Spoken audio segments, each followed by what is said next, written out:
자, 그러면 오늘은 17장으로 넘어가겠습니다. 자, 17장 정부 채무 및 재정 적자. 그래서 여기에 대해서 국가 부채에 대한 이야기죠. 지난 시간에 국가 부채의 규모 정도에 대해서 이야기했습니다. GDP에 대한 정부 채무 규모를 쭉 이야기했습니다. 쭉 이야기했는데, 자, 이게 이제 이 데이터를 보통 나타내면 그림으로 그린다든지 아니면 표로 테이블로 데이터를 만들어 가지고 내게 되면 거기에 대해서 구체적인 데이터의 소스에 대해서 밝혀야 됩니다. 그리고 가공을 했는 경우에 소스와 가공 방법을 밝혀야 됩니다. 그래서 여기 밝혀놨죠. 물론 이 데이터는 내가 찾은 것이 아니라 맹큐 교재에 있는 데이터입니다. 그래서 맹큐 교수가 결정한 데이터죠. 여기서 이제 정부의 채무 규모로 여러 가지 데이터들이 많이 있습니다. 그 중에서 어떤 데이터를 선택할 것이냐. 그분이 생각하기에 제일 합당한 데이터로서 이거를 지금 제시를 했습니다. OECD 이코노믹 아웃룩, 소스가 이겁니다. OECD, 그러니까 소위 선진국 클럽이죠. 우리나라도 지금 들어가 있는 선진국 클럽인데, 여기서 매달 나오는 이코노믹 아웃룩이라는 것이 있습니다. 아웃룩이라는 것은 경제 예측이죠. 경제 예측입니다. 이 아웃룩은 제일 큰 장점은 소위 한 5년 내지 10년 이후 데이터까지 추정해가 다 집어넣습니다. 사실은 데이터라는 것이 나라별로 보고된 데이터를 바탕으로 이런 기관에서 집계해가지고 나라별로 이렇게 쭉 정리를 해주는데, 나라별로 그 데이터가 제공되는 시기가 다 들쑥날쑥합니다. 2019년 데이터다. 그렇다 그러면 현재 어떤 나라도 아마 제공하지 않았을 겁니다. 2018년 데이터마저도 제공하지 않은 나라들이 상당히 많습니다. 그렇기 때문에 상당히 레어가 있죠.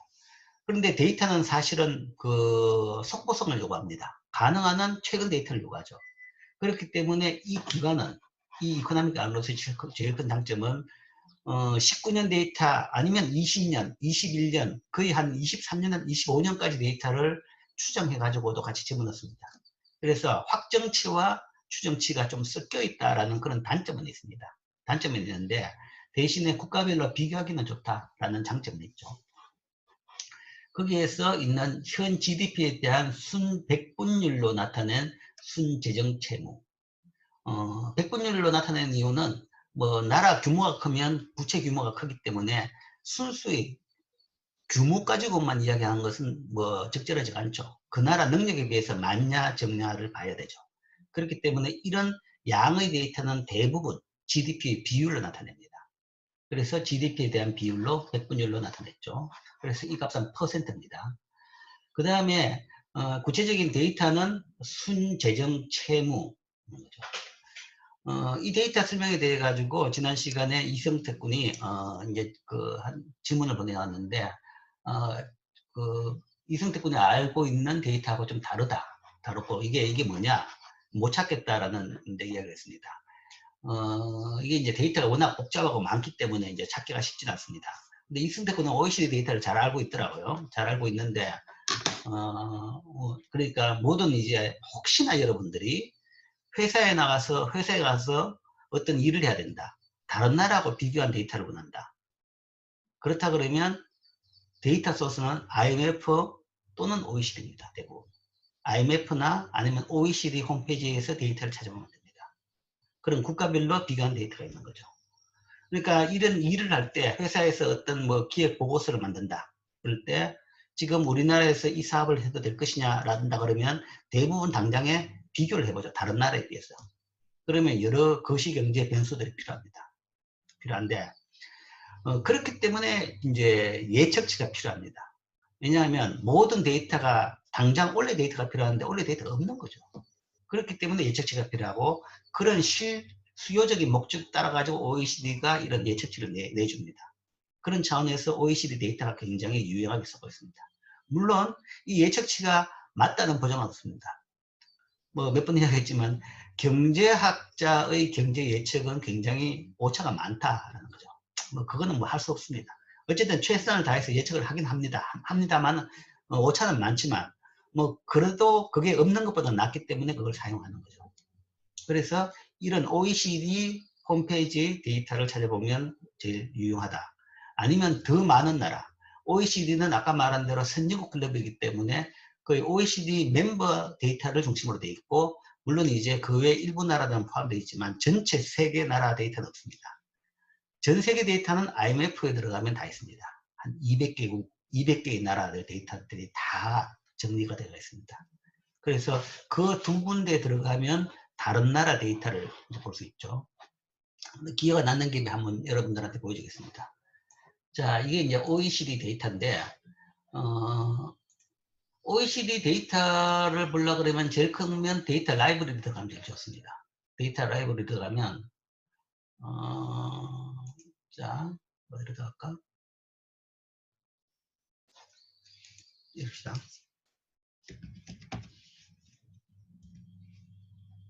그냥 oecd.org죠, 그죠? oecd.org가 OECD 홈페이지입니다. 이 OECD 홈페이지에 들어가면 여기서 데이터가 있죠. 제일 위에 데이터. 그러면 데이터 들어가면 OECD 중에서 데이터 라이브러리로 들어가게 됩니다. 데이터 라이브러리로 들어가고, 그래서 데이터를 구체적으로 찾는 게 한 방법입니다. 구체적으로 한 개씩 여기다 서치해가지고 찾는 게 방법인데, 그걸 알라 그러면 데이터의 영문 이름을 알고 있어야 되죠. 데이터의 정확한 정의를 알아야 되고, 그게 하나의 방법이고, 데이터를 들어가서 찾는 것이 전체 데이터베이스에서 찾는 게 하나의 방법이고, 그 다음에 퍼블리케이션을 통해 들어가는 게 또 하나의 방법입니다.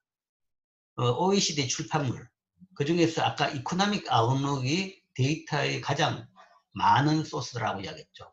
그래서 퍼블리케이션을 이렇게 들어가면 여기에 이코노믹 아웃룩이 들어갔나?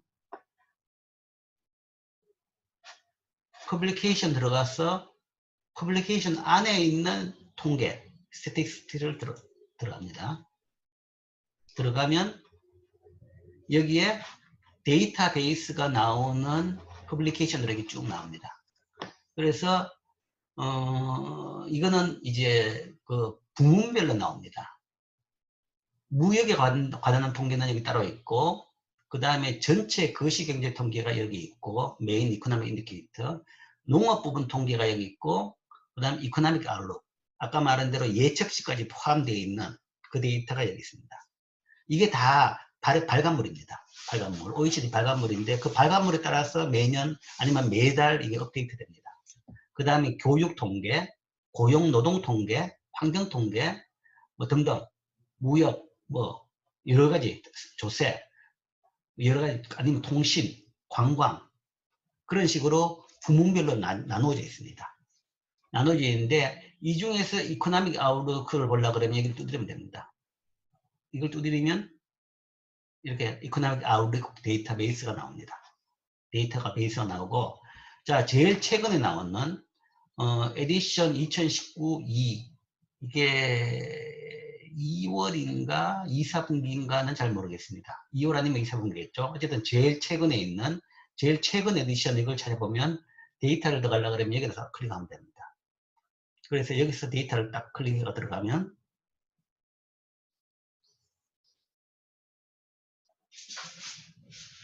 쭉 이렇게 나라별로 이렇게 쭉 되어 있고 데이터가 이렇게 쭉 나옵니다. 쭉 나와서 뭐 데이터가 종류가 여러 개 있는데 제일 처음에 디폴트는 GDP, 볼륨 그로스, GDP 성장률이 나와 있죠. 그래서 뭐 우리나라 코리아 얘기했죠. 좌표 밑에 코리아 있으면 뭐 GDP 이렇게 있죠. 퍼센트, 유닛 퍼센트. 그러니까 증가율입니다. 2012년에 2.4%, 2013년에 3.1%, 2014년에 3.2%, 2.8, 2.9, 3.1, 2.6, 2018년 가까이 지금 나온 확정치까지 안 나오는데 어쨌든 17년에 3.16%, 18년에 2.66%, 그 다음에 작년이 1.978%입니다. 978%고, 그 다음에 20년이 2.2, 21년이 2.3%로 나옵니다. 그런데 이거는 이제 아까 봤죠. 2019년에 발표된 자료입니다. 올해가 아니라 작년 2, 4분기 정도에 발표된 자료이기 때문에 아직 코로나 사태에 따른 문제가 반영이 안 됐죠. 반영이 안 됐기 때문에 지금 이렇게 높게 나옵니다.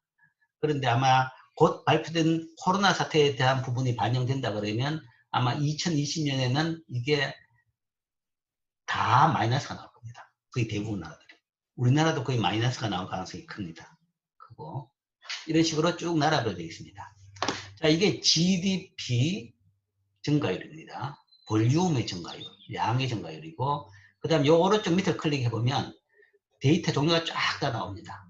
쫙 다 나오는데, 제일 처음에 뭐, 카테고리가, 그러니까 대외 부분, 무역하고, 그 다음에 경상수지, 무역하고 대외수지, 국제경제 관련 이런 데이터가 쭉 있고, 그 다음 두 번째 카테고리가 government account, 정부 부분 그 데이터가 쭉 있습니다. 여기서 보면 우리가 지금 보려고 그러는 정부 부채, 국가 부채는 General Government Liability 입니다. Liability라 그러기도 하고 Debt 그러기도 하고 Liability라고 그럽니다. 여기서는 Liability 데이터입니다. 여기서 OECD 이코노믹 아웃룩에서는 Liability가 국가 부채입니다. 국가 부채고 이 국가 부채가 이제 나라별로 액수지만 이것을 국가 간에 비교하기 위해서는 GDP의 퍼센트로 나타내죠.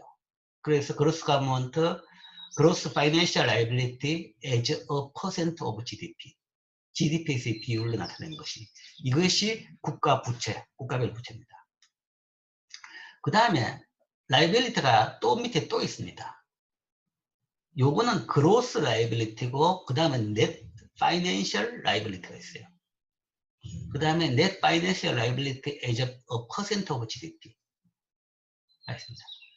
그러니까 그로스하고 네트의 차이는 그로스는 그냥 부채고 네트는 빚에다가 소위 재산을 뺀 겁니다. 국가가 뭐 부채를 발행해 가지고 채권을 발행해서 빚을 지고 있지만 또한 국가가 금융 자산도 가지고 있습니다. 제일 큰 게 국가가 가지고 있는 제일 큰 금융 자산이 외환입니다. 외환 보유고. 우리나라 외환 보유고가 3천억 달러 정도가 넘죠. 3천억 달러 정도 될 겁니다. 그럼 3조, 30조, 300조. 300조 정도 되는 거죠. 300조도 넘습니다. 300 한 30조, 300 한 50조 정도 될 겁니다. 그러니까 GDP가 뭐 지금 현재 국가 부채가 GDP의 40%다. GDP의 40%라 그러면 아마 한 500조 원, 600조 원 될 거지만 사실은 외환보유고에서 그걸 빼고 나면 한 2, 300조밖에 안 남죠. 외환보유고를 가지고 있는 겁니다. 그래서 그걸 뺀 것을 우리가 net liability라고 하죠. 순부채입니다. 순부채인데, 자, 그래서 뭐 이걸 보면 쉽게 알 수 있는데, 여기서 내가 저번 수업 시간에 뭐 국가부채로 네덜란드 같은 나라는 노르웨이 같은 나라는 국가부채가 뭐 부채가 아니라 순재산이다라는 이야기했습니다. 그래서 잠깐 봅시다. 이런 데 보면 국가부채 규모가 그리스는 150%, GDP의 150%, 이태리 130, 일본이 제일 많고, 그리스, 이탈리아, 일본, 포르투갈 이 네 나라가 부채가 많은 나라입니다. 아주 많은 나라고. 그다음 반대로 호주가 이렇고, 호주는 오히려 빚이 없죠. 빚보다는 소위 재산이 더 많은 나라다. 그래서 마이너스입니다. 마이너스고 더 큰 마이너스를 가진 나라는 노르웨이다라는 이야기겠죠. 그래서 이게 마이너스 값이 나옵니다. 이 마이너스 값이 나온 것은 순재정 채무이기 때문에 그렇습니다. 순. 그러니까 순이 아니라 그로스다 그러면 마이너스 값이 나올 수 없죠. 제일 낮아봐야 0입니다. 빚이 없어도 0인데 이건 마이너스 값이 나온 것은 순이기 때문에 그렇습니다. 그래서 이 데이터를 보면 네트를 본다 그러면 네트를 봅시다. Net liability as percent of GDP.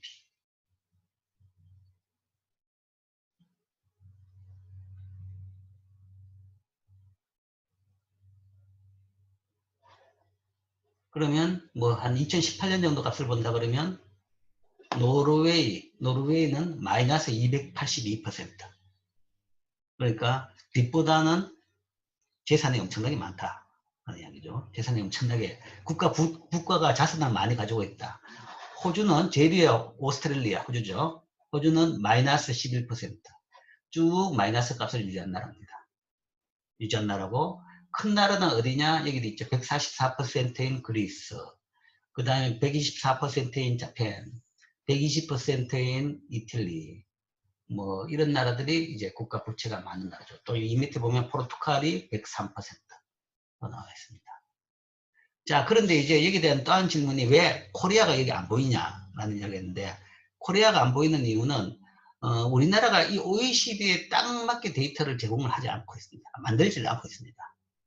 OECD 기준에 딱 안 맞기 때문에 지금 요 기준에 맞는, 요 정의에 맞는 데이터가 없기 때문에 여기 포함이 안 되어 있습니다. 포함이 안 됐고, 그 좀 만들 건데 이제 왜 안 맞는지 모르겠어요. 모르는데 자꾸 그러면 비교를 해가지고 논쟁이 많이 논쟁이 많아졌던 경우는 좀 있습니다.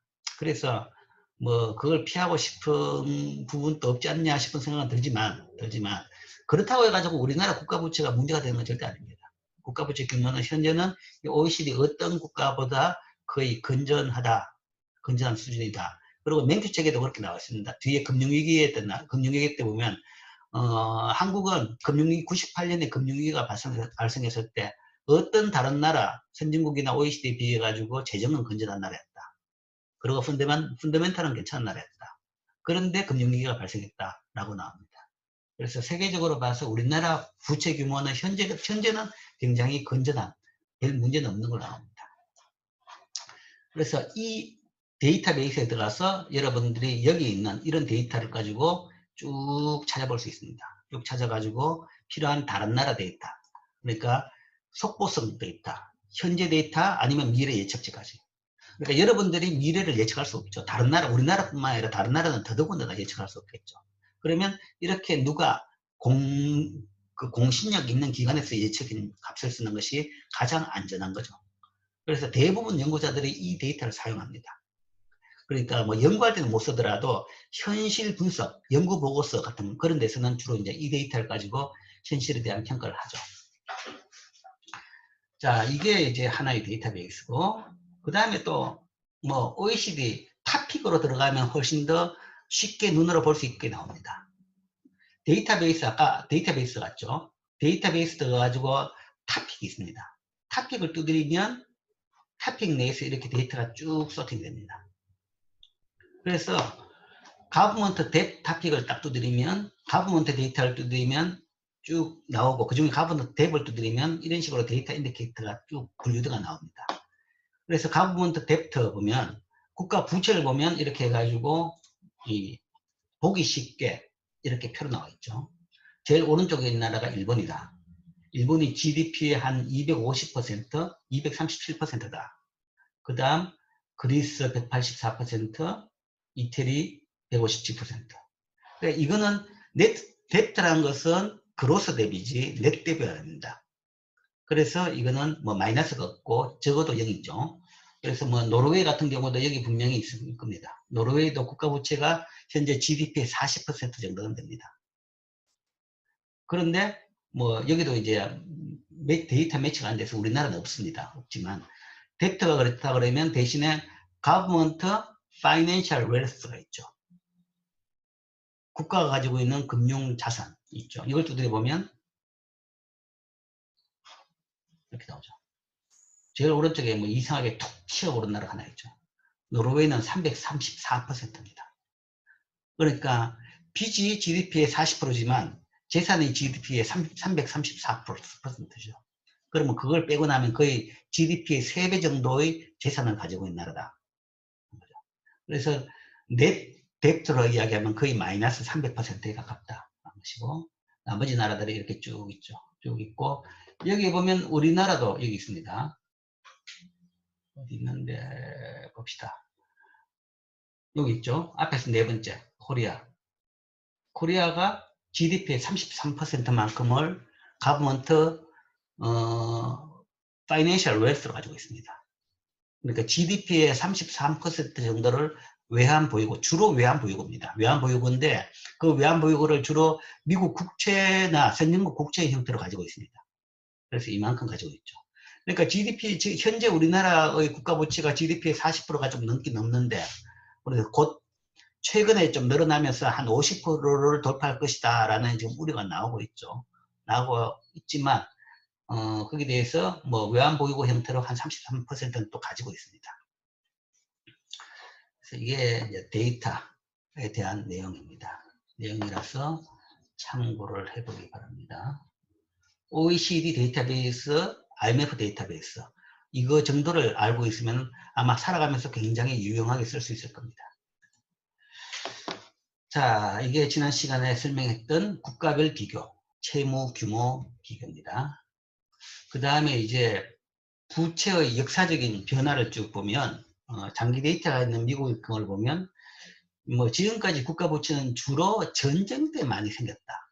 그리고 전쟁이 끝나고 평상시 평화시가 되면 보통 부채를 다 없애는 게 기본적인 행동의 패턴이었다. 그렇죠? 그러니까 뭐 집에도 가정을 봐도 마찬가지입니다. 빚지고 오래 못 있죠. 그러니까 뭐 예를 들어서 뭐 집에 큰 일이 있다.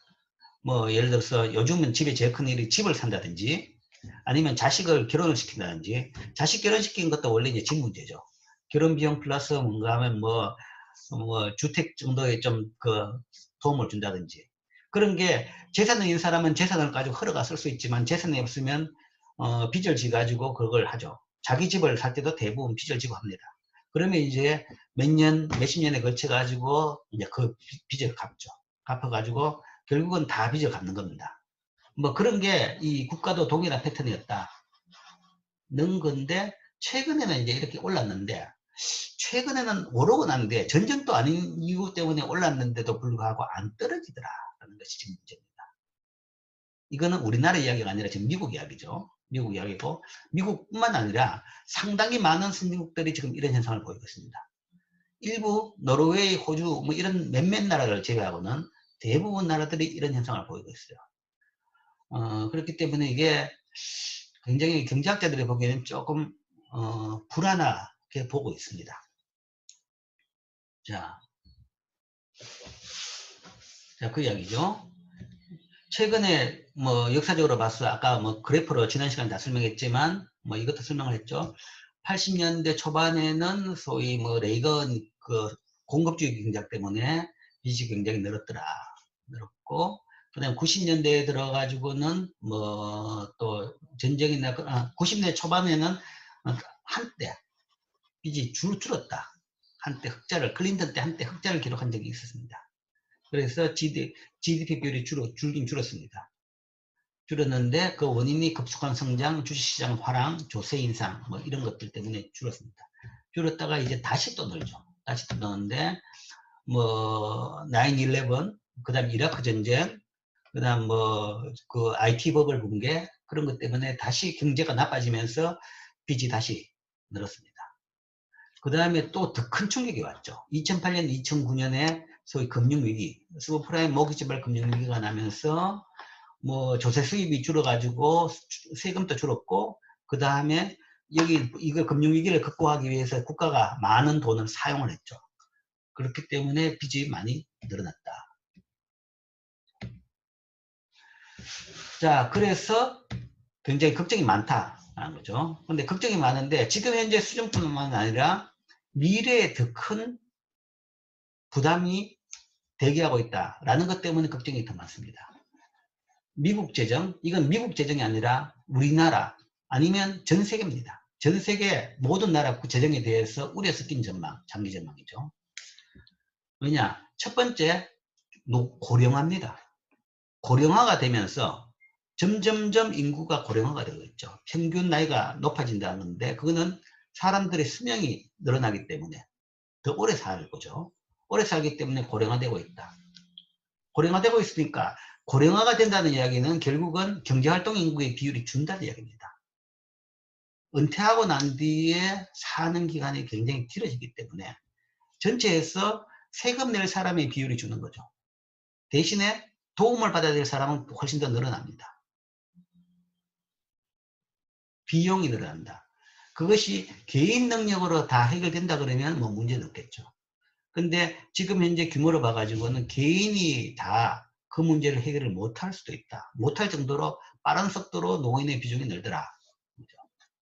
그래서 개인이 못한다는 것은 연금 아니면 사회보장, 사회복지 그런 걸 통해 가지고 더 훨씬 더 많아지는 노인들을 어떻게 부양을 해야 된다는 거죠. 그러니까 은퇴하고 난 뒤에 노인 비율이 인구에서 거의 한 40% 정도까지 될 걸로 봅니다. 65세 이상 인구의 비율이라고 하면 옛날에는 한 10%, 5%만 넘으면 굉장한 고령화 사회들하고 호들갑을 떨었는데 지금은 뭐 지금 봐가지고는 그거는 아무것도 아니고 30, 40%, 30%까지 넘는 것은 기정사실이고 얼마나 더 늘지는 이제 잘 모르겠죠. 한 30% 중반까지는 다 모든 나라들이 더 늘어날 거다. 거죠. 그렇게 되면 거기에 대한 부담이 상당히 크다. 그 다음에 당장에 먹고 살기 위해서 지원해 주는 것뿐만 아니라 의료보험, 의료보장 비용도 증가한다. 사람들이 보면 그래요. 의료비를 쓰는 것을 평생 의료비의 한 70% 정도를 마지막 1년에 쓴다고 이야기합니다. 평생 의료비의 70% 정도를 마지막, 7, 80% 정도를 마지막 1년에 쓴다고 합니다. 그거는 80, 90이 아니고 예를 들어서 뭐 살다가 병에 걸려가 돌아가시는 분들이 있죠. 암에 걸려가지고 30대 걸든 40대는 돌아가시는 분. 암에 걸렸다 그러면 마지막에 병원 가가지고 온갖 거 다 해보는 겁니다. 그게 인지상정이죠. 수술도 해보고 약물도 해보고 뭐 안 되면 대체의료도 찾아가지고 뭐 혹시나 조금이나마 희망이 있을까 싶어가지고 다 돈 안 가리고 쓰는 거죠. 결국은 대부분 사람들이 마지막 인전에 대부분 의료를 씁니다. 젊을 때 여러분들은 병원 갈 일도 없죠. 좀 아파도 뭐 낫겠지. 하루 푹 쉬고 나면 되지. 라는 거죠. 그런데 이제 늙으면 주로 그게 많이 된다. 더군다나 이제 이 오래 살아서 연령이 많은 분들은, 나이가 많은 분들은 의료비가 훨씬 더 많이 듭니다. 그래서 의료비 부담이 굉장히 늘어날 것이다.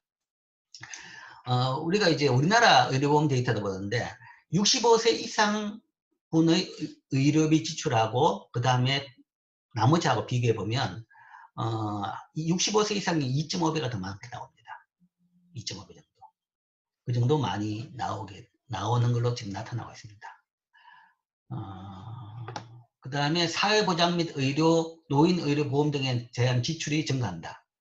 개인적으로 이런 부분이 있고 그 결과 이게 이제 재정으로 보면 그거죠. 사회보장 비용, 노인 의료 비용 지출이 증가하고 재정 적자 및 채무가 대폭 증대될 것으로 추정된다.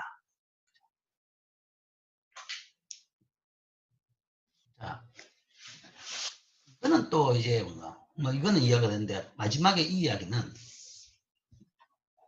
지출이 증가해서 이제 채무가 급증한다. 지출이 증가하니까 적자가 많아지고 거기에 따라서 채무가 대폭 증가한다. 라는 것이 있고 그 다음에 또 한 부분이 있는 것이 마지널하는 레벨이 있습니다. 어느 레벨을 넘어가면 그때부터는 부채는 급격하게 늘어납니다. 그 레벨이라는 것은 매년 그 부채에 대해 빚을 갚을 수 있는 수준이 있는데 그 수준 이상 빚의 규모가 늘어난다. 그러면 빚 자체가 자라나는 거죠. 빚에 대한 이자를 받기 위해서 빚을 또 내는 일이 생기는 거죠. 그렇게 되면 빚이 빠른 속도로 늘어납니다. 소위 복리의 마법인데 다른 식으로 이야기한다 그러면 재산도 마찬가지입니다. 재산도 여러분들이 이제 뭐 이 저축을 해가지고 나중에 집을 사야지 싶어가지고 저축을 하려고 보면 참 한심해요. 처음에 그 취업을 해가지고 월급이 뭐 처음 직장에 평균적인 급여 보면 한 달에 한 200만 원 정도 저는 겁니다. 여러분들이 대학을 마치고 취업하면 뭐 공기업, 금융기업은 좀 많지만 평균적으로 보면 한 200만 정도입니다. 거기서 뭐 한 3분의 1, 4분의 1을 저축한다 그래도 그걸 몇십 년을 저축해도 집값이 요즘 몇 억을 한다 그러면 그 액수가 안 나옵니다. 안 나오는데 하다 보면 또 돼요. 하다 보면 되는 것이 왜 되냐 그러면 복리의 마법입니다. 처음에 저축을 해가지고 이 원금 가지고 목표액을 맞추는 것은 거의 불가능하게 보이는데 재산이 갑자기 늘어나는 것은 빠른 속도로 늘어나는 것은 어느 정도 소위 종잣돈이 마련되고 나면 그 다음에 그 돈에서의 저축에서 이자가 다시 그게 저축이 되는 거죠. 저축 자체의 이자가 다시 저축이 되면 그러니까 저축 자체의 이자가 내가 매년 집어넣는 원금보다 더 많아지면 그때부터 소위 내 그 저축 총액이 갑자기 늘어나기 시작합니다. 그러면 이제 뭐 까마득하게 보였던 그 목표가 가능해지는 겁니다. 그래서 장기적으로 항상 그렇죠. 취업하면 첫 번째 월급 받을 때부터 마음 다 잡아먹고 장기 저축을 하라. 뭐 연금 뭐를 들든지 아니면 장기 저축을 꼭 하라라는 거죠. 그래가지고 그게 한 10년, 20년 참으면 그 다음부터 그때 돈이 큰 돈이 돼가지고 그때부터는 뭔가 하면 소위 목표한 그 경제적인 그 돈이 아니면 뭐 예를 들어 집을 살 수 있는 정도의 돈이 마련될 수 있다. 이야기죠. 그 반대가 국가 부채라는 거죠. 어느 정도 규모는 매년 국가 재정으로 이 이자를 갚을 수 있는데 국가 재정으로 이자를 갚을 수 있는 수준이 넘어가면 그때부터는 국가 부채 자체가 이자를 갚기 위해서 부채를 자꾸 빚을 더 내는 경우가 생기죠. 그렇게 되면 이게 확 갑자기 대폭 증가하게 됩니다. 지금 대부분 선진국들의 대부분은 아니지만 앞에서 이야기했던 몇 퍼센트 하나들 이제 그게 어느 정도로 보느냐라는 건데 GDP의 50%만 넘는다 그러면 그렇게 될 위험이 크다라고 봅니다. 50%.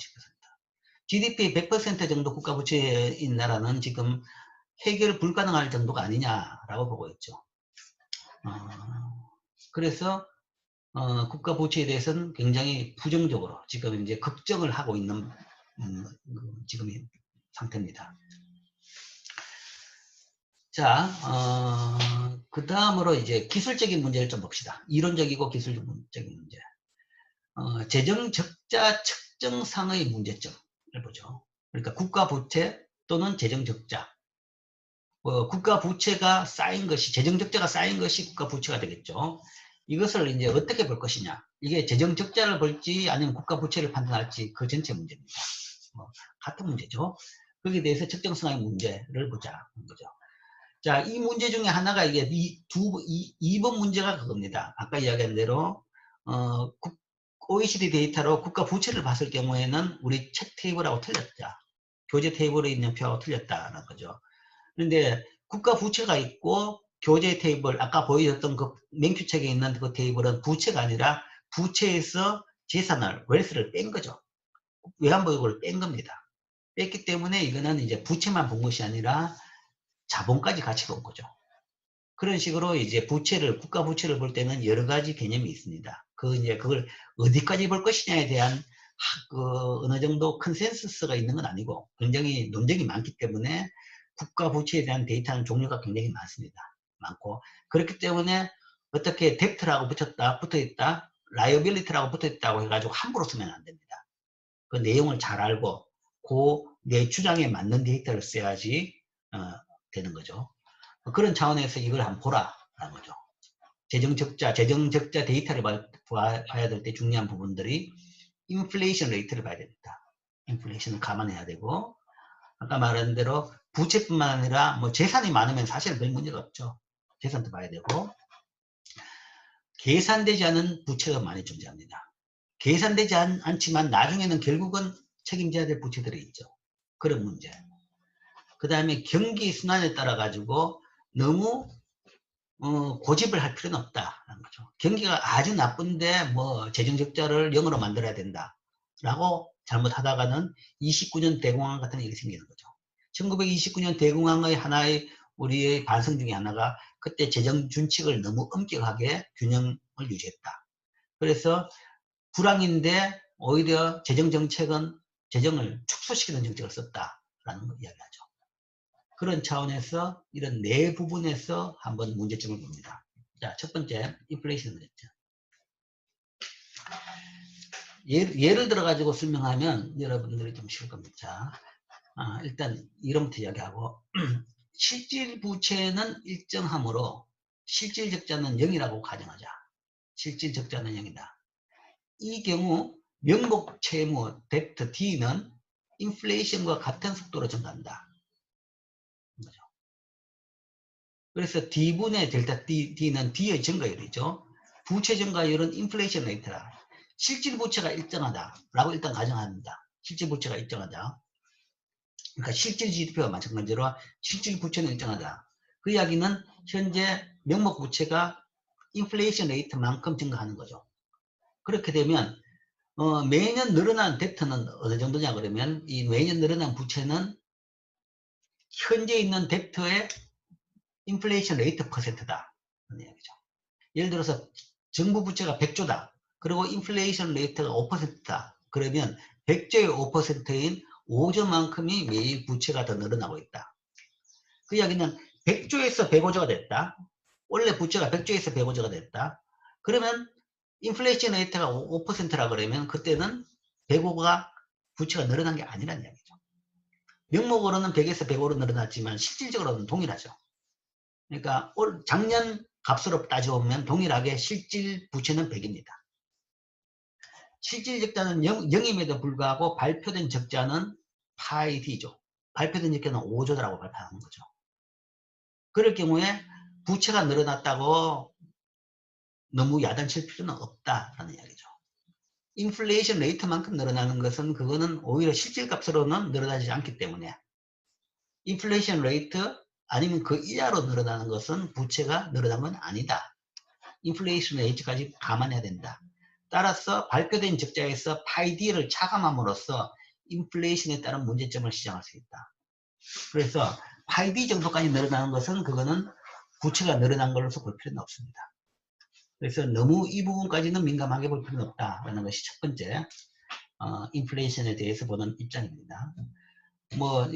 특히 인플레이션이 매우 높을 때 이를 반영하여 조정된 적자는 매우 큰 차이를 보일 수도 있습니다.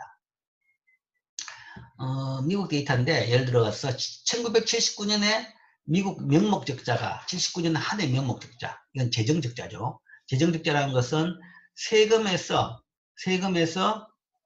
정부 지출을 뺀 거죠. 그러니까 정부 지출에서 세금을 뺀 거죠. 빼니까 정부가 세금보다 280억 달러를 더 썼더라. 그 이야기는 재정 적자가 280억 달러가 발생했습니다. 발생했는데 그의 인플레이션 레이트가 8.6%고 그해 그 연초에 보면 국가 채무가 거의 5천억 달러였습니다. 그 이야기는 아까 말한 파이 D 채무의 인플레이션 레이트만큼 비율이 어느 정도냐 그러면 이것의 8.6%는 430억 달러. 즉 430억 달러 정도 늘어도 그건 국가 부채가 더 늘어난 게 아니죠. 즉 적자가 280억 달러 늘어났다 그러지만 이건 명목 이야기고 이것이 430억보다 적죠. 빼고 나면 이 차이는 150억입니다. 명목으로 적자는 280억 달러지만 실질적으로는 국가 부채는 150억 달러 줄은 겁니다. 그래서 인플레이션을 감안할 때 명목 적자는 별 의미가 없고 실질값으로 봐야 된다 라고 볼 수 있죠. 그런데 이제 지금은 이런 생각은 할 필요 없습니다. 지금은 대부분 나라들의 인플레이션 레이트가 굉장히 낮죠. 특히 이게 굉장히 높을 때 이제 이런 것들이 의미가 있는데 지금은 굉장히 낮기 때문에 사실은 이 부분은 간과해도 관계가 없습니다. 지금은 거의 인플레이션 레이트가 없죠.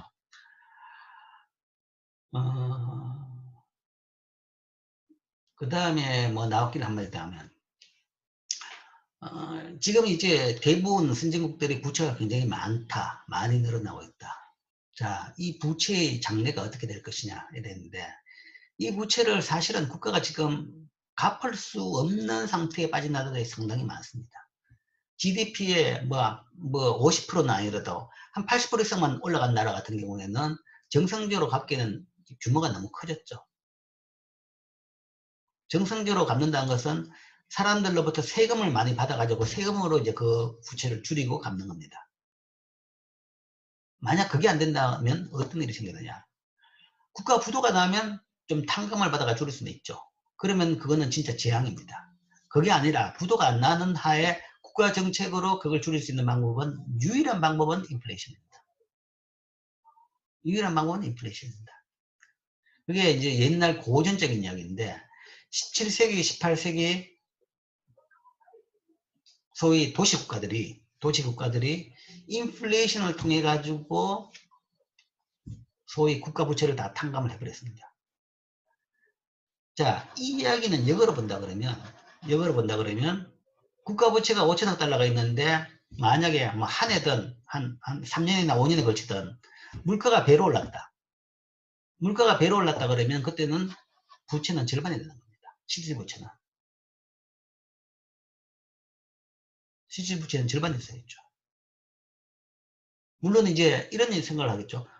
피쉬 효과에 따라 가지고 인플레이션이 그렇게 되면 이자율도 높아진 게 아니냐라고 하는데 그거는 지금부터 발행하는 부채에 대한 이자율입니다. 발행된 채권에 대한 이자율은 그냥 처음에 발행할 때 그 이자율을 묶여 있는 거죠.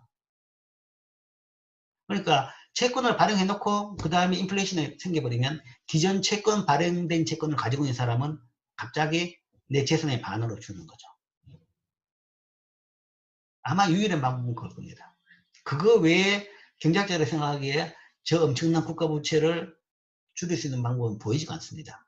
이제 그게 하나의 이제 비극이죠.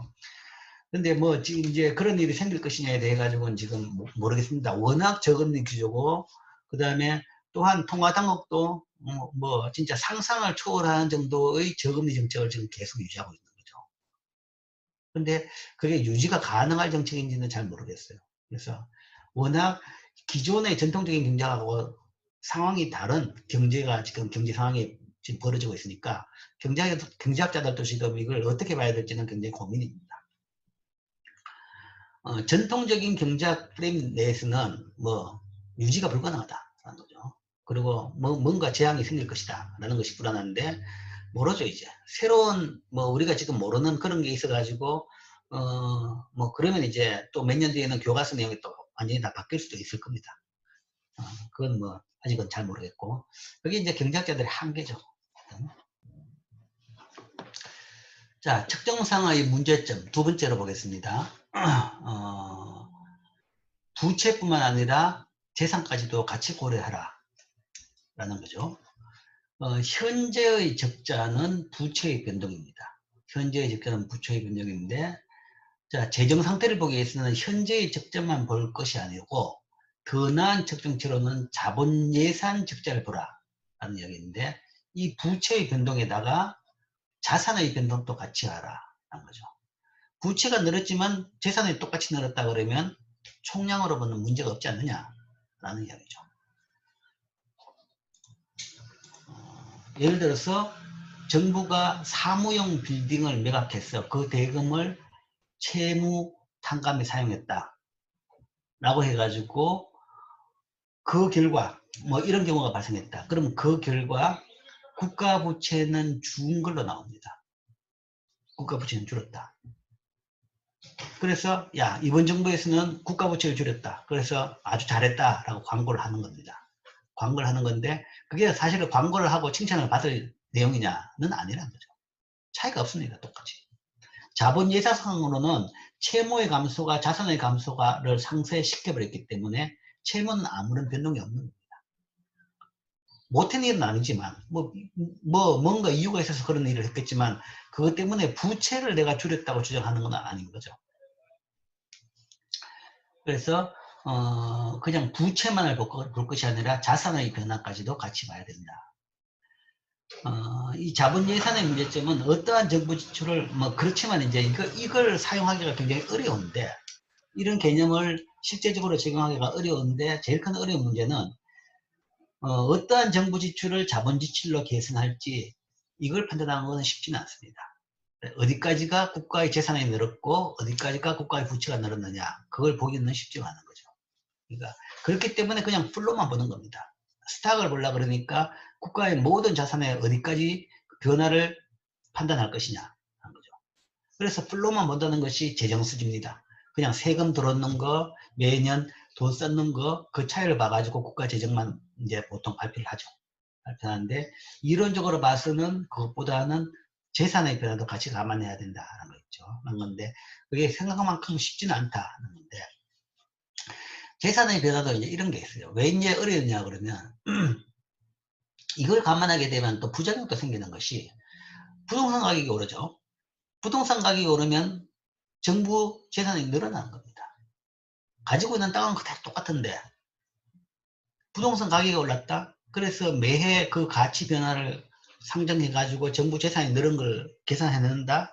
그러면 정부는 아무 일 안 하는데도 그냥 재산이 계속 늘어난 거죠. 금융자산도 마찬가지입니다. 금융자산도 가격 변화가 심하죠. 심하기 때문에 그에 따른 변화를 매년 고려했다가는 굉장히 곤란한 문제가 생길 수도 있습니다. 그래서 이론적으로는 이런 부분을 보지만 정확하게 이걸 내년 발표하기에는 좀 쉽지는 않은 부분이 있다. 그러나 그렇다고 해가지고 이런 경우를 가지고 부채를 줄였다고 하는 것은 이제 문제가 된다. 뭐 이 정도는 이해를 할 수 있겠죠. 그리고 이제 전체 덩치를 볼 때 부채보다는 재산까지도 같이 볼 필요는 있다. 그래서 이 교재에서도 국가 부채를 그냥 그로스 뎁트를, 그로스 라이빌리티를 보여준 것이 아니고 네트 라이빌리티를 보여준 겁니다. 아주 최소한 그래서 넷 파이낸셜 라이빌리티라고 했죠. 그 이야기는 국가의 그 부동산이라든지 실물 자산은 뺐습니다. 빼고 국가 가지고 있는 금융자산. 그래서 제일 큰 덩치가 아까 이야기했죠. 외환 보유고나 아니면 소위 말해서 국부 펀드라는 게 있습니다. 노르웨이가 그러면 노르웨이는 왜 그래 그 재산이 많냐? 그 재산을 어떻게 가지고 있느냐라고 하면 그게 외환으로 가지고 있는 건 아닙니다. 외환 보유고 형태로 가지고 있는 것이 아니고 외환 보유고로는 어느 정도만 가지고 있고 이제 그 이상 돈이 굉장히 많은 거죠. 많은데 이제 그게 어디서 났느냐라고 이야기하면 이제 그 산유국이죠. 국회에서 많이 나는 그 유전을 바탕으로 해가지고 돈이 재산이 많아졌는데 뭐 그 나라 국민들은 그 돈을 안 쓰자 미래를 위해서 남겨두자라고 해가지고 그냥 대부분을 3분의 1만 국토 R&D를 위해 가지고 쓰고 나머지는 그러니까 국토 SOC 투자를 위해서 쓰고 나머지는 3분의 2 이상은 그냥 미래 세대를 위해 가지고 그냥 저축을 해놨습니다. 그래서 그 저축액이 커져 가지고 그 저축액이 처음에는 외환부역으로 있다가 외환부역으로 가지고 있기에는 이 효율성이 떨어진다라고 해가지고 적극적인 투자를 하는 펀드가 됐죠. 그런 걸 이제 그 국부 펀드라고 이야기합니다. 세계적으로 제일 유명한 국부 펀드가 그 노르웨이하고 그다음에 싱가포르 펀드가 테마색이라고 하는데 그러니까 외환보유고가 많은 나라들, 경상수지 적자가 많은 나라들 그 돈에 최소한만큼만 가지고 있고 나머지는 이제 소위 더 수익이 높은 국가 투자 펀드로 운영하고 있죠. 그래서 현재 세계적으로 제일 큰 펀드는 노르웨이 펀드입니다. 그래서 세계 금융시장에서 노르웨이 국부펀드의 뭔가 하나의 정책 방향 변화 자체가 주가에 뭐 직격탄을 남기죠. 그래서 얼마 전에는 노르웨이 국부펀드가 소위 싱스탁에는 투자를 안 하겠다라는 이야기를 했습니다. 그 이야기는 바람직하지 않는 주식에는 투자를 않겠다. 그 싱스탁 부분이라는 것은 이제 어떤 거냐 그러면 담배, 술, 뭐 이런 부분이죠. 담배 회사, 필립 모리스가 세계적으로 엄청나게 큰 회사입니다. 그런 회사라든지 아니면 술 회사라든지 뭐 이런 회사는 투자를 안 하겠다. 특히 담배 회사는 투자를 안 하겠다라는 이야기였죠. 그 노르웨이 국부펀드의 한 그 발표로서 필립 모리스 주가가 엄청나게 떨어졌습니다. 그런 식으로 세계적으로 큰 영향을 주고 있습니다. 그러니까 그것이 이제 큰 재산이죠. 그런 것들이 이제 국가가 그런 식으로 재산을 가지고도 있습니다.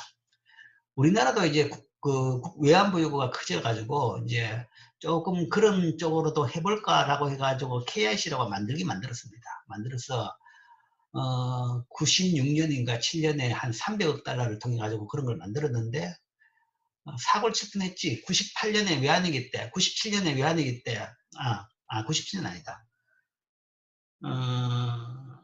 외환위기 끝나고 나가지고 아마 2000년대 들어갈 거 만들었을 겁니다. 만들었는데 이제 언제 사고를 칠 뻔했냐 그러면 2006년인가 7년인가 미국 금융위기 나기 바로 전에 미국 저기 소위 리만 브라더스 투자 회사에 투자를 해달라고 요청을 받았죠. 그러니까 리만이 망하기 바로 전이었습니다. 망하기 바로 전에 돈이 떨어졌으니까 돈 있는 데를 찾아보니까 뭐 우리나라가 투자하려고 돈을 가지고 있더라. 그래서 투자를 해달라고 그랬죠. 그래서 그때 신문에 많이 났습니다. 그래서 투자를 하려고 얼씨구나 우리가 그래도 저런 세계 4대 투자 회사의 뭐 주주가 되구나 라고 처음에는 좋다고 투자를 하려고 그랬죠. 그런데 뭔가 이상해가지고 자제자제 하다가 일이 터져버렸죠. 다행이지. 그때 섣부르게 투자했다가는 그 투자한 돈 다 날리게 되는 겁니다. 그런 문제가 굉장히 있죠. 어쨌든 자본자사에서 자산은 국가는 이제 그런 식으로 현재 국부펀드를 운영하는 나라들이 좀 있죠. 세 번째 측정상의 문제는 계산되지 않은 부채입니다. 이거는 이제 우리나라 내에서도 이 문제에서는 굉장히 많은 사람들이 문제를 제기하고 있습니다. 그러니까 우리나라도 뭐 외환보 요구가 많기 때문에 그거를 감하고 나면 사실은 부채 규모가 많지 않다라고 이야기하지만 이 계산되지 않은 부채 부분이 굉장히 또 크다라는 차원에서 걱정을 많이 합니다. 자, 현재의 적자를 측정할 때 중요한 정부 부채를 누락시키고 있다. 현재 공무원들의 지불해야 하는 장래의 연금 지불액. 연금 지불금. 우리나라 똑같습니다. 그러니까 공무원 연금이라든지 4대 연금은 국가가 보장을 하고 있습니다. 현재도 벌써 그 연금 자체의 기금에서 줄 수 있는 돈보다는 더 많이 나갑니다. 그러니까 지불액만큼 연금 자체, 기금 자체가 돈이 안 되는 거죠. 안 되기 때문에 매년 그 차액에 대해 가지고는 국가가 세금으로 지금 내고 있습니다. 내고 있는데 그 규모가 점점점 더 커질 걸로 보고 있습니다.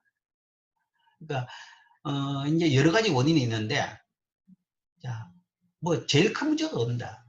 고령화. 옛날에 20년 전에 연금을 디자인할 때보다 사람들이 더 오래 사는 거죠. 그러면 오랫동안 거기에 대해서 돈을 주게 되니까 처음에는 20년 전에 디자인을 했을 때 그때 수명으로 봐서는 사실은 문제가 없이 디자인을 해놨어요. 그러니까 연금 자체의 펀드로서 충분히 다 돈을 줄 수 있도록 되어 있었는데 국가의 손을 안 벌리도 되게 되어 있었는데 생각보다 사람들이 더 오래 살다 보니까 더 줘야 되는 돈이 많아지니까 이제 이런 문제가 생기는 겁니다. 이건 고령화가 지속되면서 계속될 문제입니다. 그 다음에 여기다가 또 하나 이제 국가의 또 문제가 있는데 98년에 우리나라 외환위기가 났을 때 뭐 돈이 필요한데 돈 쓸 데가 별로 없어요. 돈이 없죠. 뭐 외환보유고는 다 떨어졌고. 그래서 공무원 연금에서 손을 조금 댔어요. 그게 문제죠. 공무원 연금에서 손을 좀 대가지고 그 원금에서 조금 일부를 사용한 부분이 있습니다. 논쟁의 여지가 있는데 그런 차원에서 지금 국가가 계속 어쨌든 뭐 그런 부분에서 줄어든 부분도 있다라는 거죠. 그런 차원에서 지금 계속 지불하는데 이게 계속 된다. 그러면 사실은 계속되는 지불액을 국가 부채에 포함시켜야 된다라는 논리죠. 매년 재정 적자로 볼 것이 아니라 현재 국가 부채로 와야 된다라는 논리가 있을 수 있죠. 이거는 공무원 연금뿐만 아니라 지금 군인 연금 또 이거죠, 그죠? 그 액수는 오히려 더 많습니다. 적자 액수는. 그 다음에 또 사학연금조차도 국가가 보장을 하게 되어 있습니다. 하게 되어 있는데 현재는 적자가 아니죠. 현재는 괜찮지만 그러나 이것도 한 5년 10년 이후부터는 사학연금에 마저도 국가가 적자 부분을 보충해 줘야 되는 그런 문제가 생기지 않을까라는 이야기죠. 그래서 이제 이게 문제가 되는 겁니다. 그 다음 이제 지금 이야기하는 것이 그렇다 그러면 아예 왜 국민연금 안 해주느냐. 국민연금도 법을 바꿔가지고 국가가 보장해 주도록 하자. 라고 했을 경우에 국민연금을 보장해 준다 그러면 그때는 진짜 감당할 수 없는 규모죠. 그러니까 지금 현재 상태의 국민연금으로 계속 유지한다.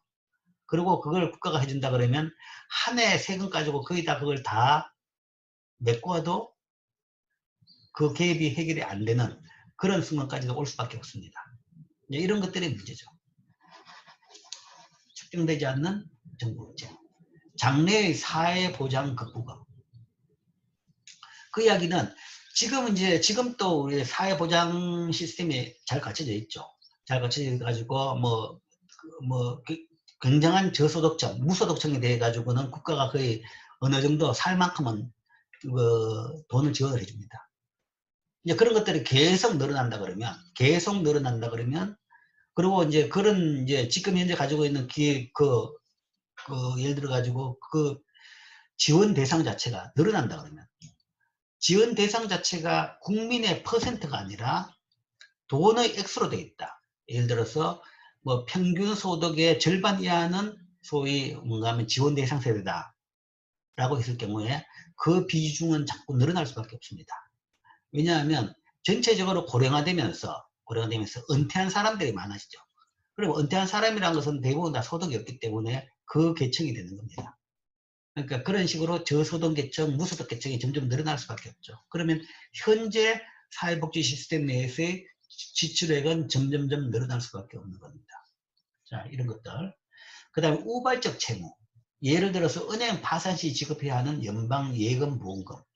그러니까 우리나라도 예금보험공사가 있죠. 그 예금보험입니다. 금융위기가 발생했다. 그러면 뭐 돈의 액수라는 게 뭐 엄청나죠. 엄청납니다. 그럴 때 이제 발생할 수 있는 뭐 돈. 물론 이제 이것을 지금 예상하고 액수를 쌓고 저축을 한다는 것은 별 의미가 없어요. 의미가 없는 것이 어떤 규모가 될지 알 수도 없고, 그 다음에 그거는 소위 블랙스완이라고 그러죠. 자주 발생하면 안 되는 겁니다. 발생을 안 해야 되고 확률은 굉장히 낮은 것이고, 그런 낮은 확률의 것을 우리가 예상해 가지고 돈을 가지고 있어야 되느냐, 그 문제에 대해 가지고 논란이 있는 겁니다. 어쨌든 이런 일이 생길 수 있다. 그러니까 이런 문제도 분명히 있죠. 뭐 내재적인 불확실성에 따라 발생하는 우발적 채무에 대해서 얼마만큼의 화폐 가치를 부여해야 할지 결정하기는 어렵다. 금융위기라는 것은 예상은 할 수는 없는데 한번 생기면, 한번 우리도 경험을 해봤지만 엄청난 비용이 드는 겁니다. 두고두고 비용이 들고, 아직도 그 금융위기 때 1998년에 발생했던 금융위기 20년이 넘었는데 거기에 따른 비용을 아직도 정산을 다 못했습니다. 여전히 국가부채를 지금 가지고 있습니다.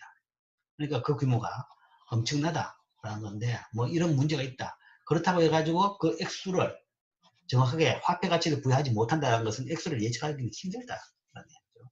자, 이런 문제. 거기에다가 여기 우리나라는 하나가 더 있습니다.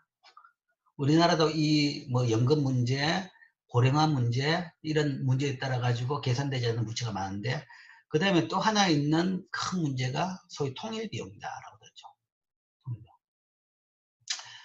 모르지. 이제 뭐 그게 가시적인 건지 금융위기와 같은 정도의 확률을 볼 것인지 그건 모르겠습니다만은, 만약에 통일이 된다 그러면 그때는 엄청난 돈이 들어갈 겁니다. 그런 것이 당장에 뭐 양쪽의 이 경제 규모 아니면 사회 인프라의 갭이 너무 크죠. 너무 크면 어느 정도 그 갭은 줄여야 됩니다. 그래서 뭐 도로를 간다든지 뭐 이 발전소를 짓는다든지 사회 인프라는 다 깔아야 됩니다. 그 비용이라는 것이 엄청날 것이다. 그런 것들이 사실은 통일비용이라는 것도 계산되지 않은 부채로 간주합니다. 그래서 이제 많은 뭐 한 20년 전부터 30년 전부터 통일비용 계산을 많이 해봤습니다. 해봤는데 비용이 뭐 완전히 고무줄입니다. 뭐 몇 천조 정도가 나오기도 하고, 아니면 어떤 사람은 뭔가 몇십조라고 주장하기도 하고, 뭐 완전 이 범위가 너무 넓죠. 그런데 먼저 경험이 있는 독일에 가서 이제 한번 물어보니까 그런 거 하지 마라 라는 얘기죠. 계산을 할 수 있는 부분은 아니다. 닥치면 닥치는 대로 사는 거지. 계산할 수 있는 부분은 아니다 라는 이야기죠. 그러니까 계산을 할 수 있는 부분은 아니고, 이것도 외환위기만큼 화폐 가치화하기는 굉장히 어려운 문제인데 어쨌든 그런 큰 문제가 있다. 지금 재정 튼튼하다고 할 게 아니라 나중에 이 문제는 굉장히 큰 문제입니다. 큰 문제이기 때문에 그런 이제 부담이 있다라는 것도 우리가 생각은 하고 있어야 되는 거죠.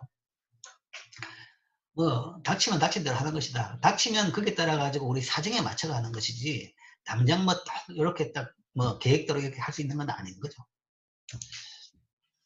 네 번째, 경기 순환의 문제. 경기 순환에 따라 가지고 너무 경직적으로 재정 적자를 볼 필요는 없다라는 거죠. 이건 이제 반대입니다. 재정 적자에 대해 가지고 좀 더 그 탄력적으로 보라. 앞에 부분은 재정 적자를 좀 심각하게 보라라는 것이지만, 이거는 재정 적자를 좀 더 탄력적으로 보라. 그러죠. 자동 안전 장치로 인해서 경기 순환에 따라서 적자가 변동합니다. 그러니까 실업보험, 세금. 그러니까 그 가장 극단적인 예가 올해가 될 겁니다. 우리나라뿐만 아니라 세계적으로. 우리나라는 상대적으로 적을지 몰라도 미국 같은 경우 원래는 엄청날 걸 봅니다. 이 실업급여 아니면 경기 후퇴에 따른 세금 감소, 그러면 엄청난 적자.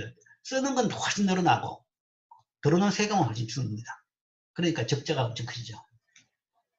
이에 따른 적자는 특정 상황의 오류는 아니지만 재정 정책을 취해야 할지 판단하기는 더욱 어려워진다. 예를 들어 적자의 증가가 관찰되는 경우 이것이 경기 침체로 인한 것인지 아니면 확장적인 재정 정책으로 인한 것인지, 뭐 판단이 쉽다 그러면 이런 거 때문에 그렇다, 자동 안정화 장치 때문에 그렇다, 그러면 그거는 감수를 해야 된다는 거죠. 그것 때문에 굳이 그것 때문에 인위적으로 균형을 만들기 위해 가지고 딴 부분을 줄일 필요는 없다. 그걸 경기 순환을 감안해 가지고 재정 적자를 보라.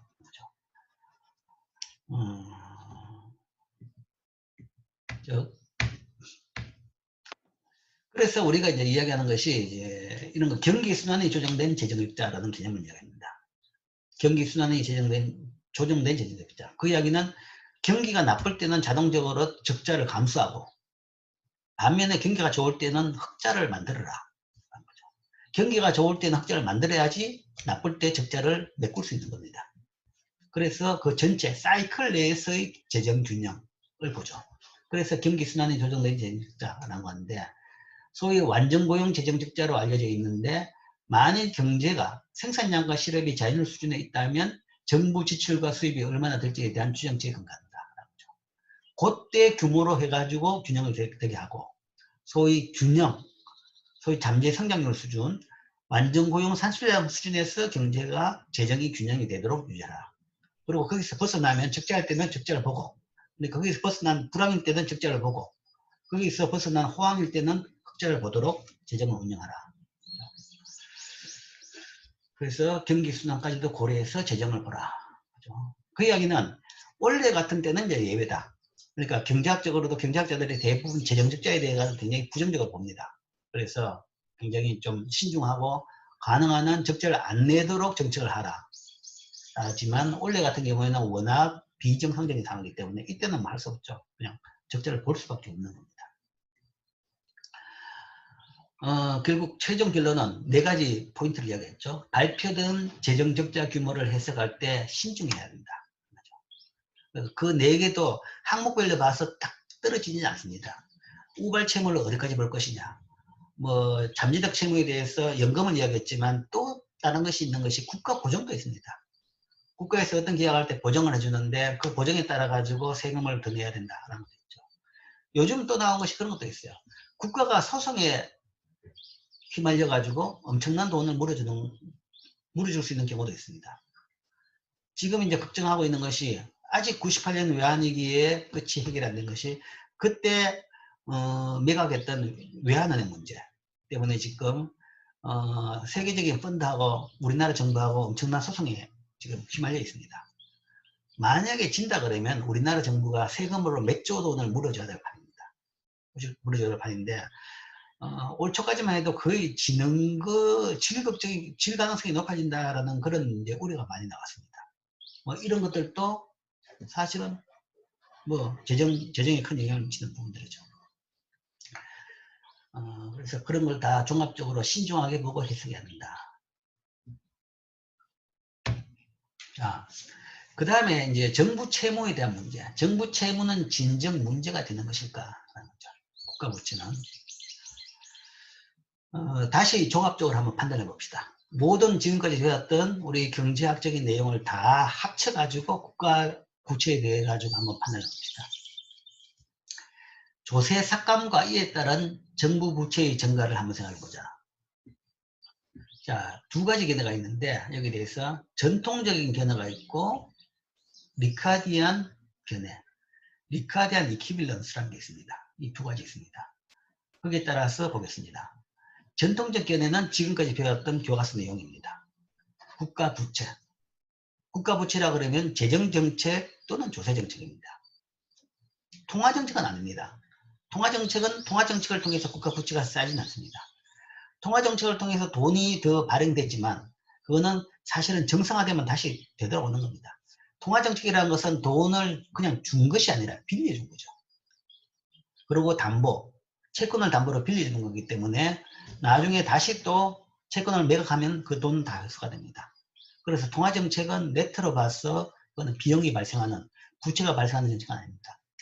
국가 부채가 발생하는 정부 채무에 영향을 미치는 정책은 소위 재정정책이죠. 그래서 정부 지출이나 정부 구매 증가 또는 세금 변화입니다. 세금 감소 이런 거죠. 이런 거에 대한 전통적 견해, 미카대한 견해를 봅시다. 전통적 견해는 자, 이게 지금 여러분들의 이 경제학 두 학기를 다 요약한 겁니다. 두 학기 내용을 요약한 건데 단기적으로 소득을 늘리고 실업률을 낮춘다. 아까도 이야기하는 중간고사 나올 이야기죠. 그죠? 재정정책의 효과를 보라. 그러면 단기, 장기 효과가 두 개 있죠. 단기적으로 재정정책, 정부 지출을 늘리면 총수요가 늘어나서 Y가 늘어난다. 그러니까 Y가 Y바보다 적을 때 이제 그걸 다시 Y바 수준으로 보내기 위해서 하는 정책이 보통 재정정책이죠. 보낸다는 것은 Y바가 늘어나는 겁니다. Y바가 늘어난다는 것은 실업률이 줄어드는 거죠. Y가 늘어나는 것은 실업률이 줄어드는 거죠. 이건 이제 오쿤의 룰이라고 이야기하죠. 그래서 오쿤의 룰에 따라서 우리가 그래프에 실업률이 뭐 명확하게 있진 않지만 오쿤의 룰에 따라서 이거 두 개는 같이 간다라고 보는 거죠. 아니면 필립스 커브로서 뭐 이렇게 설명을 할 수도 있겠죠.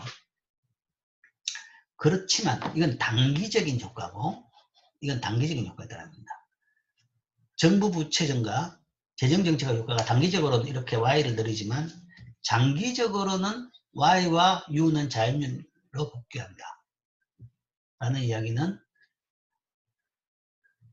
Y가 하고 U에 대한 영향이 없다라는 거죠. 장기 Y, 장기 U에는 영향이 없다.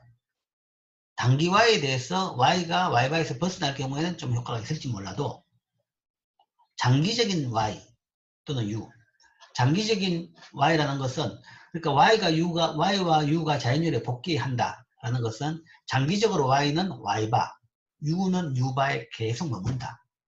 그 장기 수준에는 영향을 못 준다.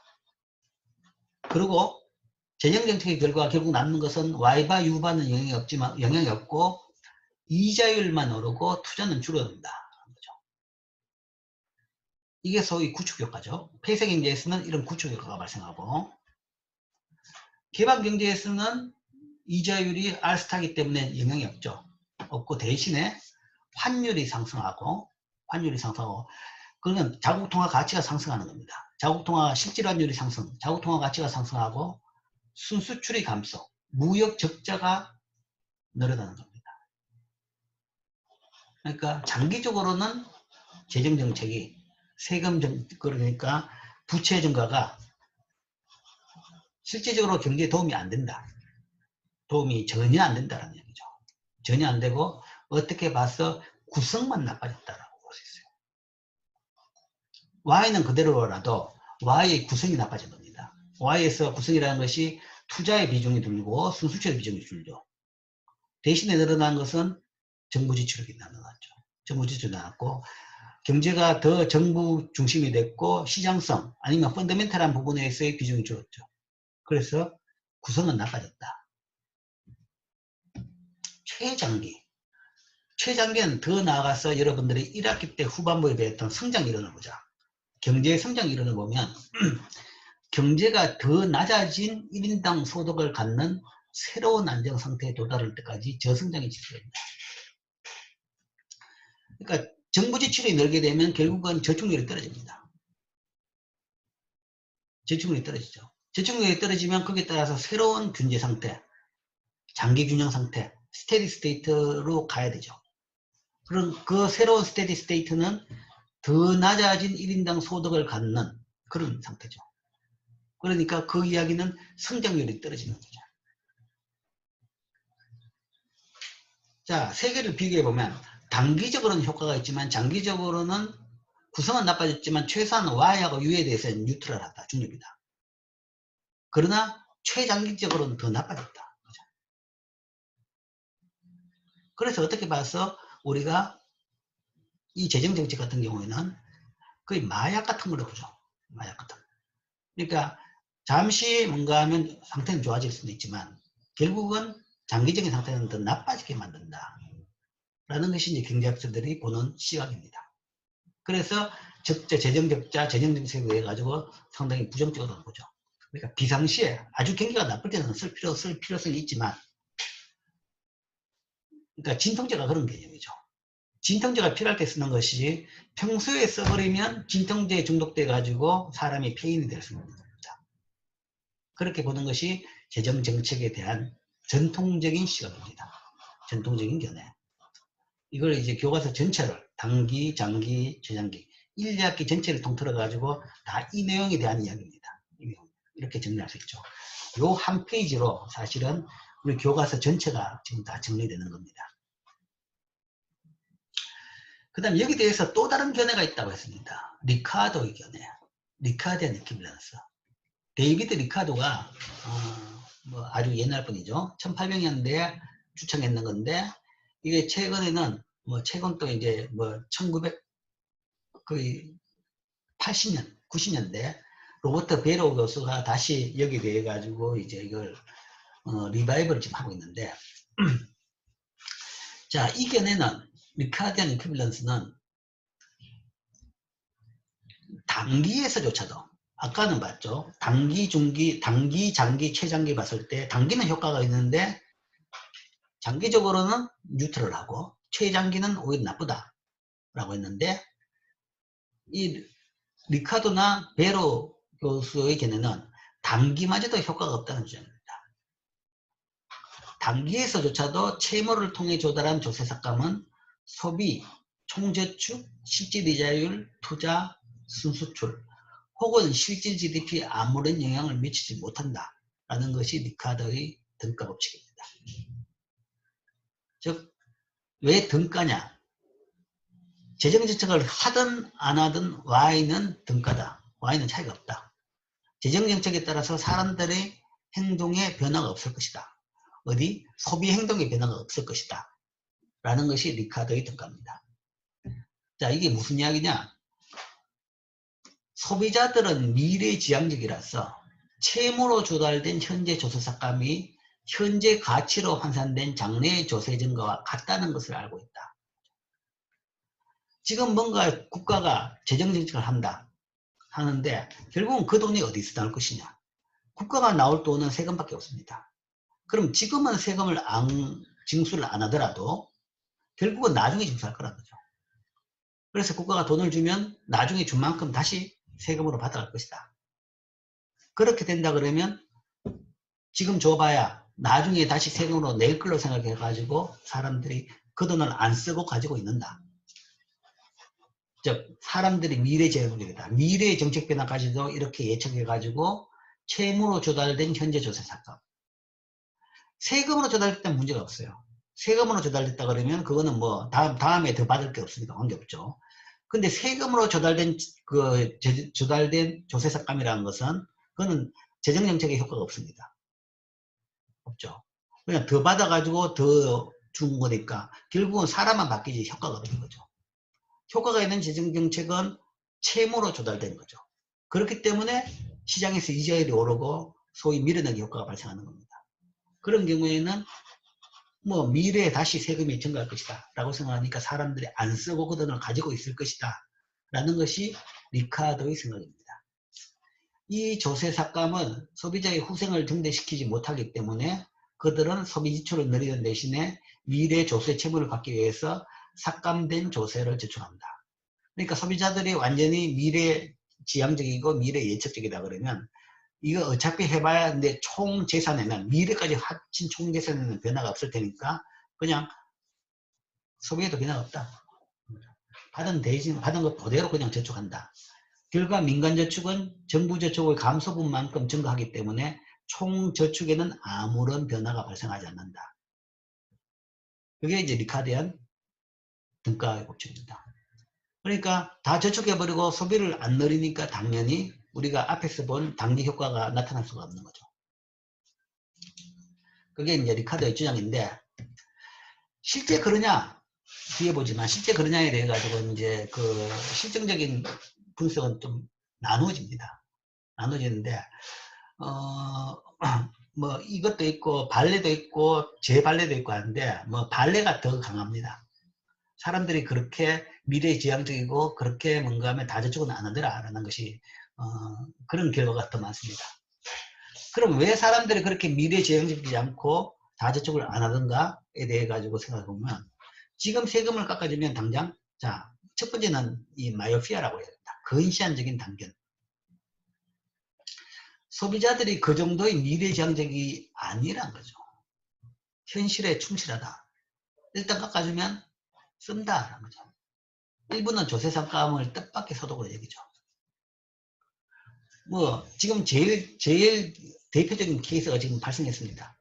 긴급 재난지원금. 우리나라뿐만 아니라 세계적으로 지금 주고 있습니다. 이 리카디안 인플루언서 맞다 그러면 이게 경기 부양 효과가 전혀 없습니다. 없어야 됩니다. 그런데 지금 보면 어제도 나가보니까 식당마다 완전히 뭐 줄을 쓰더라고요, 사람들이. 그리고 다 앉아가지고 그 이야기를 하더라고요. 옆에서 옆 사람들이 이야기한 거 보니까. 그래서 뭔가 하면 더 많은 사람들이 좀 나온 느낌이 들었습니다. 분명히 그럴 거라고 보죠. 물론 이제 이 긴급 재난 지원금 같은 경우에는, 저축을 못하도록 장치를 마련해 놨죠. 그런 의미에서. 그러니까 몇 달 내에 8월 말까지 안 쓰면 그 돈 날라간다. 그럼 저축할 방법이 없는 거죠. 그래서 더 쓰는 부분도 있습니다. 그렇지만 굳이 저축을 하려고 그러면 할 수도 있어요. 왜냐하면 기존에 쓰는 것을 이걸로 대체를 하고 기존에 쓸 돈을 저축을 하면 되는 거죠. 그러니까 정부가 뭔가 주는 돈은 저축을 못하고 쓰도록 한다 하더라도 굳이 그걸 피하려고 그러면 피할 수는 있습니다. 아니면 뭐 흔히 깡 이런 이야기까지도 하죠. 그 상품권을 줄 경우에는. 뭐 그런 이제 게 작동은 할 수는 있지만 그러나 그게 좀 작동을 하더라도 보면 분명히 쓰는 것이 훨씬 많더라라고 볼 수 있습니다. 그것은 첫 번째적으로 일단 들어오면 기분 좋고 일단 돈이 생겼으니까 돈을 쓰는 겁니다. 그렇게 미래지향적인 건 아니다.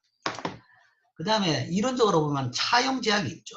우리가 뒤에 이제 소비 이름에 다시 오겠지만 이제 정확하게 분석할 거지만 일부 소비자들은 최적 소비를 달성할 수 없을 만큼 충분한 차입을 할 수 없는 경우가 있죠. 그럼 이 경우에는 들어오면 들어온 만큼 더 소비하는 것이 더 합리적인 겁니다. 일반적으로 저소득층 젊은 사람 같은 경우에는 장기적으로 그러니까 라이프 사이클을 따져가지고 가장 합리적인 소득보다는 소비를 덜 합니다. 왜냐하면 소득이 적기 때문에. 소득이 적기 때문에 더 하고 싶어도 못하고 있는데 이럴 때 돈을 더 줬다 그러면 그 돈은 오히려 소비를 더 하는 것이 더 합리적인 행동입니다. 즉 차용 제약이 있는 사람들은 당연히 이 주는 돈을 소비하는 것이 더 맞은 행동이다. 뭐 그래서 차용 제약이 있는 사람들이 있다 그러면 리카디안 등가는 자동적으로 깨져버리죠. 그 다음에 미래지향적으로 보더라도 그 미래가 어떤 미래냐, 나의 미래냐 다른 사람의 미래냐에 따라 다른 거죠. 내가 나중에 더 낼 세금이라 그러면 알아가지고 저축해가지고 가지고 있겠지만 내가 낼 거 아니라 내 죽고 나서 내야 된다 그러면 신경 안 쓸 수도 있죠. 소비자들이 조세삭감에 대한 부담이 장래 세대로 전가된다고 생각한다 그러면 그 조세삭감이 그들을 더 부유하게 만들었다고 느낄 것이므로 지출을 늘릴 것이다. 세대 간 소득 이전입니다. 그러니까 내가 뭐 지금 써봐야 뭐 내 세대의 세금 더 어떻겠냐라고 생각한다 그러면 내 세대의 문제가 아니다. 내가 곧 은퇴할 나이다. 그러면 세금을 거두더라도 은퇴한 사람한테 거두지도 않겠지. 예를 들어서 뭐 일하는 사람들, 근로자나 재산이 있는 사람들한테 거둘 테니까. 즉 장래 세대에 대한 전가를 본다 그러면 또한 이 리카르의 등가는 성립되지 않는 겁니다. 그래서 성립하지 않을, 그러니까 리카르의 주장이 성립하지 않을 수 있는 근거는 상당히 많이 있죠. 실제 그랬냐? 그래서 리카르의 등가가 성립하지 않았느냐에 대해 가지고 보면 뭐 미국에 있는데 몇 개의 경우가 있습니다. 80년대 초반에 보면 뭐 조세삭감을 했는데 그 결과 소위 뭐 지난 시간도 얘기하겠지만 이때 공급주의 경제학이라고 해가지고 강력한 조세삭감을 했습니다. 하니까 결국은 총저축이 감소하더란 거죠. 그리고 이자율이 상승하고 환율 평가 절상 순수출이 감소하더라. 결국은 리카디안 등가가 배치되더라. 세금을 깎아주니까 사람들이 더 많이 쓰더라. 그 다음에 1992년에는 경기를 진작시키기 위해서 소득세 원천징수액을 감소시킵니다. 이 원천징수액이라는 것은 사실은 이제 연말 정산하기 전에 매달 월급쟁이들 월급 봉투에서 사실은 깎는 겁니다. 깎아가지고 깎아나가 가지고 있다가 1년치를 다 모아가지고 1년 연말에 총 소득이 확정되고 그러면 거기에 따라서 세금을 계산해가지고 지금까지 냈던 세금이 많으면 돌려주고 적으면 더 거두고 하는 차원에서 거두는 것이 원천징수액입니다. 그런데 이제 이 미래를 위해서 보통 이제 충분하게 돈을 정부가 이 원천징수를 해 놓습니다. 나중에 이제 끝나고 나가지고 1월 달에 뭐 많은 돈을 세금으로 다시 거두면 그 굉장히 많은 불만이 나옵니다. 불만이 나올 수밖에 없죠. 그래서 그 안전상 충분히 많이 걷어놓죠. 그렇기 때문에 대부분 사람들의 연말 정산을 하고 나면 뭐 13월에 뭐 월급 이야기해가지고 환급을 받습니다. 환급이라는 것이 월급을 더 주는 것이 아니라 사실은 내 돈에서 정부가 떼난 돈을 되돌려주는 거죠. 되돌려주는 건데 뭔가 경기 진척을 해야겠다 그러니까 이제 그렇게 환급 많은 보수적으로 많은 환급 부분을 가지고 있는데 그 환급 부분을 좀 줄이자 거죠. 그러면 돈은 더 안 쓰고 사람들한테 매달 돈을 조금씩 더 줄 수 있는 효과가 있다. 이는 조세 납부 시기를 늦출 뿐 소비자들의 후생에는 전혀 영향을 미치지 않는 겁니다. 나는 이런 정책을 했는데 요 원천징수의 감소 자체가 거의 절반에 가까운 소비자들이 소비를 증가시키더라. 재산이 변하지 않았는데도 불구하고 당장에 받는 게 조금 늘어나니까 사람들이 소비를 더 많이 하더라. 그 이야기는 리카디안 등가하고 반대되는 행동을 하더라. 그래서 저런 것들이 이제 리카디안 등가가 뭐 맞지 않은 증거라고 이야기합니다. 맞지 않는 증거라고 이야기하는데, 근데 이제 또 반대, 베로 같은 교수, 리카디안 등가를 옹호한 사람들은 앞에 레이건 정부의 조세 삭감이 리카디안 등가에 대한 정당한 평가 기회를 제공한 것은 아니다 라고 주장하는 것이, 그때 사람들이 왜 소비를 늘었냐, 세금 깎아줬는데 왜 소비를 늘었느냐 그러면 소비자들은 장래의 조세 증가 대신에 장래의 지출 감소로 그 부채가 상환될 것이라고 기대할 가능성이 있다.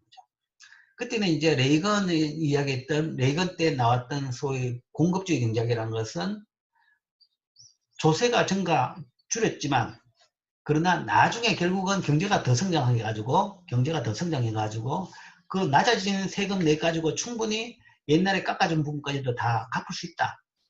그렇게 주장했던 거죠. 그걸 믿었다 그러면, 즉 지출 감소로 그 부채가 상환할 것이라 기대했다 그러면 그거는 사실은 리카드에 대한 이퀴벌런스의 반례는 아니다 라고도 이제 해석을 하는 겁니다. 이렇게 주장을 할 수도 있는 거죠. 그 다음 개인저축은 조세 삭감이 아니라 경제에 대한 낙관적 전망과 같은 다른 이유로 감수할 수도 있다. 사실은 이때 이제 이런 주장을 할 수 있는 근거가 되는 사태가 발생을 했죠. 그때 이제 사람들이 그 레이건 때 세금이 지출이 늘었다. 저축을 줄이고 지출이 늘었다. 그런데 이제 그런 낙관을 하게 됐던 근거 자체가 소위 그때가 이제 세계 정치적으로 굉장히 큰 일이 발생했죠. 소위 냉전 체제가 붕괴됐습니다. 냉전 체제가.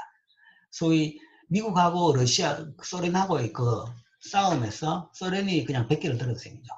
100개를 들고 소련이 분해되면서 지금 러시아가 된 겁니다. 소위 말해서 양측의 군비 싸움에서 군비 싸움을 하다가 결국은 소련 경제가 그걸 감당을 못해가지고 결국은 손을 들었죠. 손을 들므로써 냉전 체제가 붕괴됐다라는 것은 사람들한테 미래가 굉장히 낙관적으로 바뀐 겁니다. 냉전 체제라는 것은 항상 핵무기의 위험 속에서, 인류 전망의 위험 속에서 사람들이 땅을 파고 방공호를 만들고 그렇게 살고 있었던 때였습니다. 그런데 이제 그 위험이 없어졌다. 그렇다 그러면 조금 더 소비를 더 늘릴 수 있지 않느냐라고 주장할 수 있는 거죠. 그래서 그런 이야기를 하면 또 이것도 맞겠구나 라는 이야기죠. 그래서 이제 경제학자들의 이야기가 이제 답답하죠. 이 말도 맞고 저 말도 같은 것 같죠. 데이터는 서로 다른 해석이 내질 수 있기 때문에 정부 채무에 대한 두 가지 견해 모두 일견 타당성이 있다고 볼 수는 있습니다. 볼 수는 있는데 이제 어느 쪽이 맞느냐 거기에 대해 가지고는 나름대로 개인적인 판단일 수 있습니다. 근데 뭐 현재 지배적으로는 그냥 리카디안 인큐비전스는 뭐 좀 옛날식의 이론이 아니냐라는 것이 많습니다. 자, 이게 리카디안 등가에 대한